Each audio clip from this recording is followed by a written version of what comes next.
Or il est impossible que ceux qui ont été une fois illuminés, et qui ont goûté le don céleste, et qui ont été faits participants du Saint-Esprit, et qui ont goûté la bonne parole de Dieu, et les puissances du siècle à venir, s'ils retombent, soient changés de nouveau par la repentance, vu que, quant à eux, ils crucifient de nouveau le Fils de Dieu, et l'exposent à l'opprobre. Car la terre qui boit souvent la pluie qui vient sur elle, et qui produit des herbes propres à ceux par qui elle est labourée, reçoit la bénédiction de Dieu, mais celle qui produit des épines et des chardons, est rejetée, et proche de malédiction, et sa fin est d'être brûlée. Hébreux 6, 4. Le Seigneur dans sa parole nous demande une vie d'obéissance, une vie menée par la foi. Cette parole qui nous a été prêchée est dure pour notre âme. Jean 6, 60 puisqu'elle nous pousse à abandonner nos penchants naturels et vivre par le Saint-Esprit. Beaucoup ont été attirés par le Seigneur afin de le suivre, par un témoignage, par une personne, par une révélation ou une visitation. À partir de ce jour notre vie a changé, notre vision du monde a été transformée mais les jours passant, la lassitude, les combats, les mauvais enseignements nous ont détournés du Seigneur. Les moments de prière et d'adoration étaient de moins en moins souvent, la lecture de la parole était négligée. Notre âme retournait vers les plaisirs de ce monde, vers la débauche, vers les choses impures de ce monde. Ce péché que notre âme affectionnait tant est revenu dans notre vie, prenant la première place, la place de notre Dieu. Ce péché devenant une idole dans notre cœur. Le temps passait et les choses du ciel ne nous intéressaient plus car notre cœur était focalisé sur la terre et les choses vaines de ce monde. Mais exhortez-vous l'un l'autre chaque jour, pendant que ce jour nous éclaire, de peur que quelqu'un de vous ne s'endurcisse par la séduction du péché. Hébreux 3h13. La parole de Dieu nous dit que notre cœur peut s'endurcir à cause de la séduction du péché. En tant que chrétien, cela est une réalité. Jésus-Christ protège, délivre, guérit, change des vies, mais cette parole est possible que si nous sommes dans l'obéissance. Certains chrétiens vivent une vie d'hypocrisie. Le dimanche, ils sont à l'assemblée et le reste de la semaine, ils vivent dans la masturbation, la fornication, la drogue, la cigarette, la convoitise, le mensonge, l'excès d'alcool, certains même frappent leur conjointe. Les plus jeunes aiment les idoles de ce monde, se souillant avec des séries, des films ou des musiques du monde et se disant chrétiens. Hommes et femmes adultères, ne savez-vous pas que l'amitié du monde est inimitié contre Dieu ? Celui donc qui voudra être ami du monde, se rend ennemi de Dieu. Jacques 4, 4.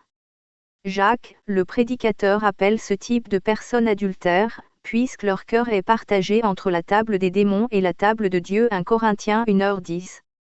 Cette compromission permanente fait perdre le salut aux chrétiens. Celui qui vit dans le péché est du diable, car le diable pêche dès le commencement, or le Fils de Dieu est apparu pour détruire les œuvres du diable. 1 Jean 3, 8. Celui qui vit, ou pratique, le péché constamment est du diable, car le Seigneur aime les hommes vivants sur cette terre mais il n'aime pas leur péché. Apocalypse 2, 6. Le mot péché en grec amartano veut dire manquer le but, être fautif, manquer le chemin. Le péché est une arme que Satan utilise contre les chrétiens afin de les éloigner de leur Créateur. Car il sait qu'un chrétien qui est dans la présence de son Dieu est un danger pour son royaume. Avec le temps, nous vivons constamment dans la compromission, sans même nous en rendre compte, malgré les appels à la repentance de la part du Seigneur et la tristesse de l'Esprit de Dieu en nous. Cette parole que nous avons reçue le jour où nous avons cru en notre Seigneur devient de plus en plus dure dans notre cœur. Nous haïssons les frères et sœurs qui nous disent la vérité de la part du Seigneur afin que nous revenions vers lui. Nous sommes une génération qui aime entendre des messages doux, aimables, gentils, remplis de sagesse humaine et d'amour sentimental contraires aux Écritures. Nous voulons des prédicateurs qui nous prêchent des messages qui feront du bien à notre chair mais qui ne changeront pas notre vie. 2 Timothée 4, 3. La finalité de cette vie est l'enfer. Pourquoi ? Parce que aucun pécheur ne peut accéder au ciel, or voici, je viens bientôt, et ma récompense est avec moi, pour rendre à chacun selon son œuvre. Je suis l'alpha et l'oméga, le premier et le dernier, le commencement et la fin. Bienheureux sont ceux qui font ses commandements, afin qu'il ait droit à l'arbre de vie, et qu'il entre par les portes dans la cité. Mais les chiens, les empoisonneurs, les fornicateurs, les meurtriers, les idolâtres, et quiconque aime et commet fausseté seront laissés dehors. Apocalypse 22h12. Un chrétien qui a eu la grâce de connaître le Dieu créateur du ciel et de la terre et qui décide de lui-même de retourner vivre dans le système de ce monde ou allant à l'église et vivant dans la compromission sera jugé plus sévèrement. Pourquoi ? Car si nous péchons volontairement après avoir reçu la connaissance de la vérité, il ne reste plus de sacrifice pour les péchés, mais une attente terrible de jugement, et l'ardeur d'un feu qui doit dévorer les adversaires. Si quelqu'un avait méprisé la loi de Moïse, il mourrait sans miséricorde, sur la déposition de 2 ou de 3 témoins. De combien pire tourment pensez-vous donc que sera jugé digne celui qui aura foulé aux pieds le Fils de Dieu, et qui aura tenu pour une chose profane le sang de l'alliance, par lequel il avait été sanctifié, et qui aura outragé l'Esprit de grâce.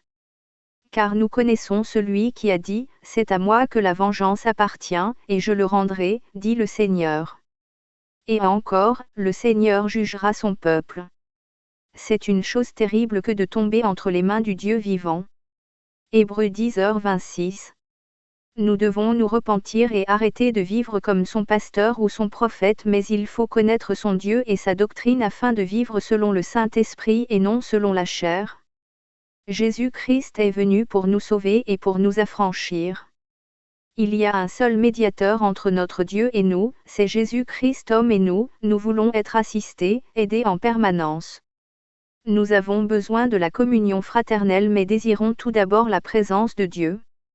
Haïssons le péché comme notre Dieu le hait, détestons ce système antichrist qui pousse les hommes et les femmes vers les ténèbres chaque jour, mais aimons les habitants de la terre. Rejetons avec force toute doctrine contraire aux saintes Écritures, rejetons le manque de pardon, le péché, la compromission, la vie charnelle, l'amour des choses de ce monde, les faux docteurs, pasteurs ou soi-disant enseignants de la parole.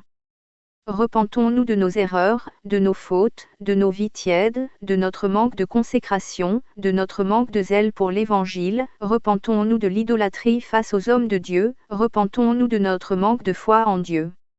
Revenons vers notre Père qui nous aime et qui veut nous sortir des griffes de l'ennemi, Jésus-Christ revient.